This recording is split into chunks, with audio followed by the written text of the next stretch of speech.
Division में 19 अगस्त से 3 सितंबर 2022 तक पोलियो के खिलाफ मुहिम शुरू की जा रही है।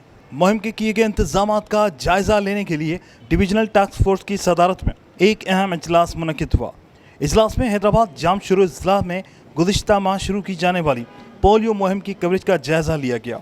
इजलास से खिताब करते हुए डिविजनल कमिश्नर नदीमुल रहमान मेमन का कहना था कि पोलियो एक ऐसा मर्ज है जिससे तहफ़्फ़ुज़ का वाहिद हल पोलियो के कतरे पिलाना है, और अगर कोई भी बच्चा खुदा न ख्वास्ता पोलियो के मर्ज में मुब्तला हो जाता है तो फिर उसका इलाज मुमकिन नहीं। इसलिए हर शहरी को चाहिए कि वो पोलियो की टीम के साथ ताउन करे, अपने बच्चों को पोलियो के कतरे पिलवाएं। हमें अपने बच्चों के मुस्तकबिल के बारे में सोचना चाहिए। डिविजनल कमिश्नर का मजीद कहना था कि काम में मुदाखलत और गलत इंफॉर्मेशन देने वाले टीम मेंबर के खिलाफ सख्त कार्रवाई अमल में लाई जाएगी। उन्होंने अफसरान को हिदायत की कि वो पोलियो के खिलाफ मुहिम के इजलासों में वहाँ के MNA MPs को भी दावत दें, क्योंकि वो अवाम के मुंतखब नुमाइंदे हैं जो पोलियो के खिलाफ मुहिम में हमारी काफ़ी हद तक मदद कर सकते हैं।